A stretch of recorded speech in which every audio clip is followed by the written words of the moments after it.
Okay, keep that for the blooper. It's a massive day for Canon and they are bringing us two amazing products that's going to fill the gap and do many things for their content creation crowd. Yeah, so two cameras. One is the all-new Canon PowerShot V1 and the other is the Canon EOS R50V. Both very much aimed at a video creation, content creation, vlogging crowd, and we're going to tell you guys all about it. So, very interesting releases here from Canon today, and it is two models we actually spoke about in our previous video, our prediction video.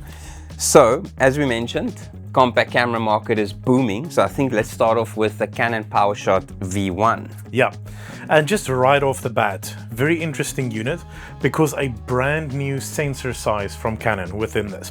So obviously it's a compact camera, so you're not going to get a full frame or maybe an APS-C size sensor in there, but what you do have is a 1.4-inch sensor.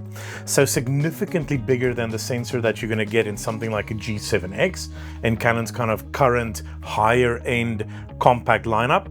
But obviously still smaller than like an APS-C, but that allows you to have a smaller, more compact body, and of course all the benefits that come along with that. Now for reference, guys that are very familiar with the Canon G7X Mark III, it is a tiny little bit bigger than that, but still fairly compact. And you said it earlier as well off camera that this kind of reminded you of the old school PowerShot Canon G12s and the G15s, kind of sort of that size. Now, a really cool thing about this camera, like you said, 1.4-inch sensor, 22 megapixels. But something that's really crazy is that for the first time, Canon is putting a Digic X processor in their PowerShot sort of pocket style camera range. And that is super powerful. And I think where that power is going to push towards, or that's going to unlock a lot of things, is definitely on the video side. Yeah. Because this can do quite a lot. Yeah, so just a brief run over of those video specs. So you're shooting 4K 60 on this unit, and that's unlimited recording, which is pretty cool. So you do have some built-in cooling over here, some fan extracts and that kind of thing. Definitely nice if you're going to use this in a vlogging environment, or even if you're going to use this for like streaming, high-end webcam use, that kind of thing. Very, very cool little unit. So in addition to the 4K 60, you obviously have C-Log 3 recording on this, full 422 10-bit internal, which is very nice to see in essentially a compact pocket type of camera. You have Canon's 3 microphones set up in here with the noise cancellation and all of that kind of thing that we've also seen in some of their other cameras. Very, very cool kind of stuff. Along with that, Digic X also obviously gives you their autofocus performance. So now you don't have the full AI autofocus like what we see in like the really high-end stuff, but you pretty much have the same type of autofocus as what you'd see in something like, think like a R6 Mark II. Yeah, I think that's amazing to see Canon bringing down that C-Log 3 into this little sort of powerhouse, very small pocket style camera. Now going to the lens, this is a 16 to 50 35mm equivalent.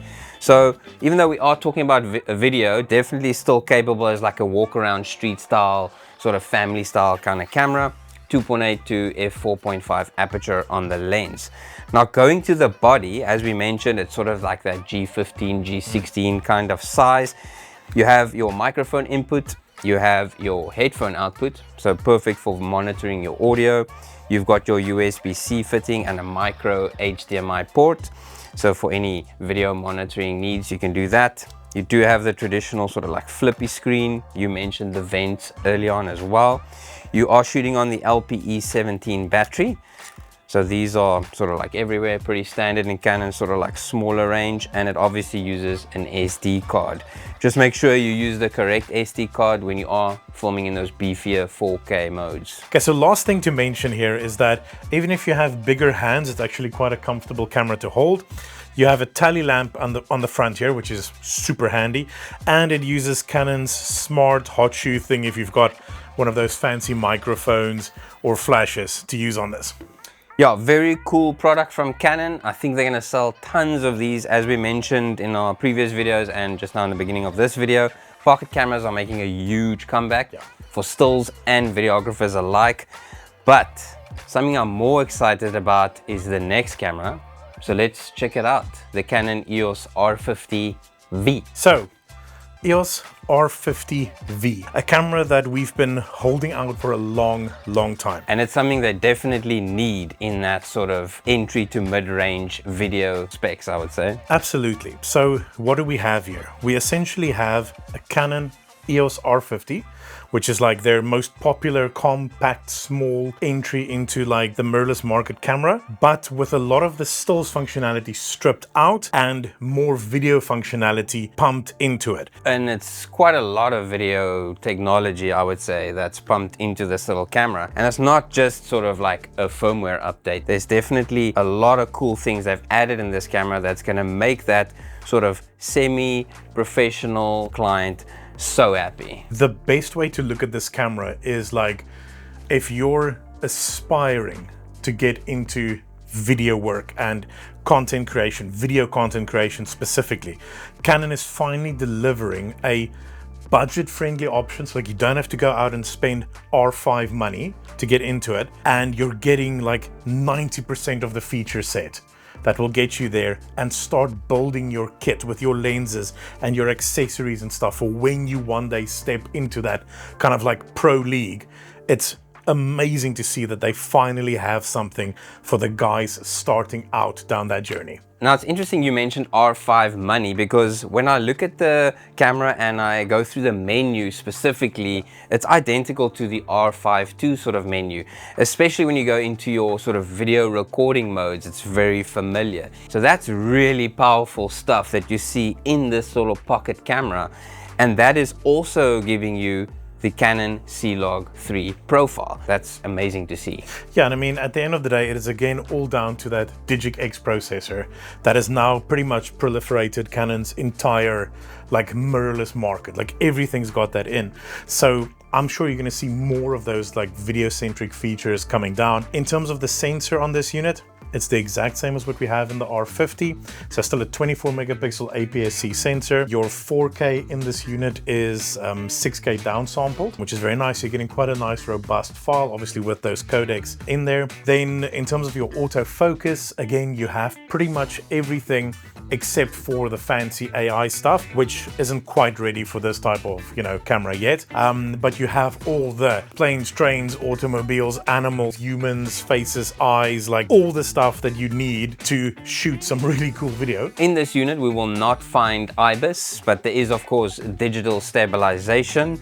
And there's two options there that crops in a little bit when you select them. Now, in terms of the R50V, there's similarities to the R50, but in terms of the body, it's like a whole new body.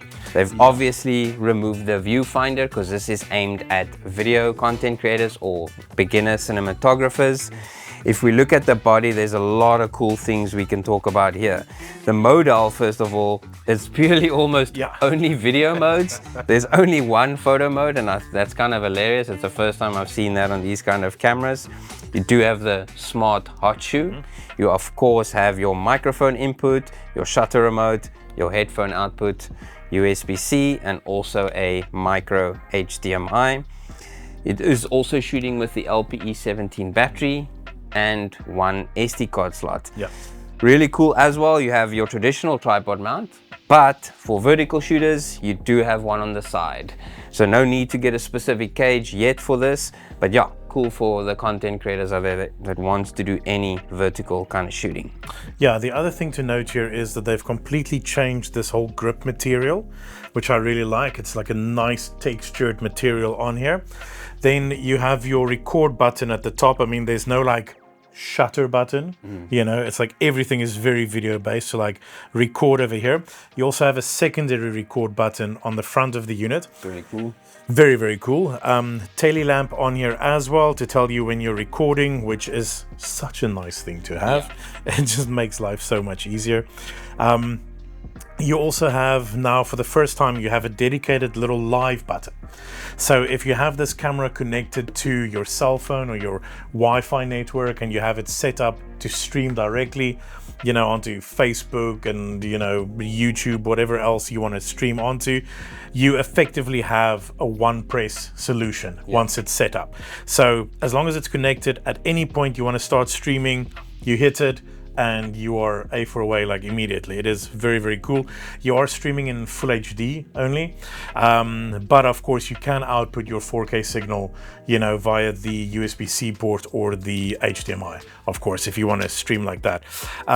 Everything else on here is just nice to have. Yeah. Like, you have the little toggle over here, you know, for your zoom rocker, And this which is is power zoom, right?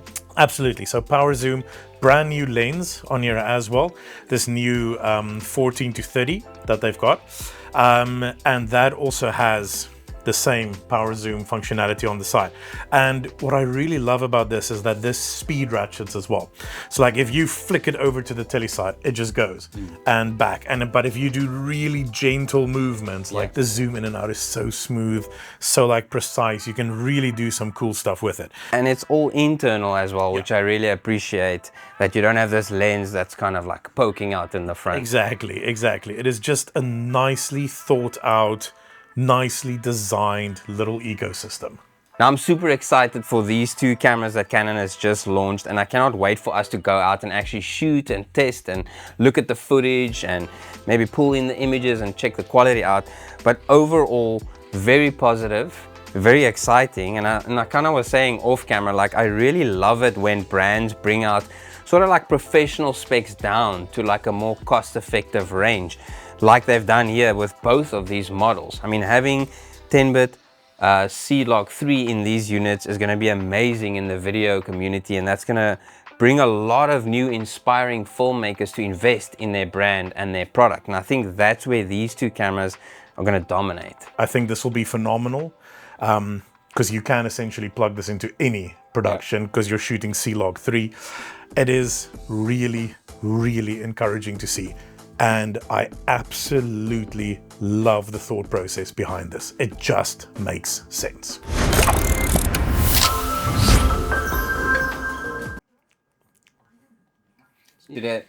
Sorry. Interestingly enough, again, it's trickling down that technology there. The tool that... What are you doing there?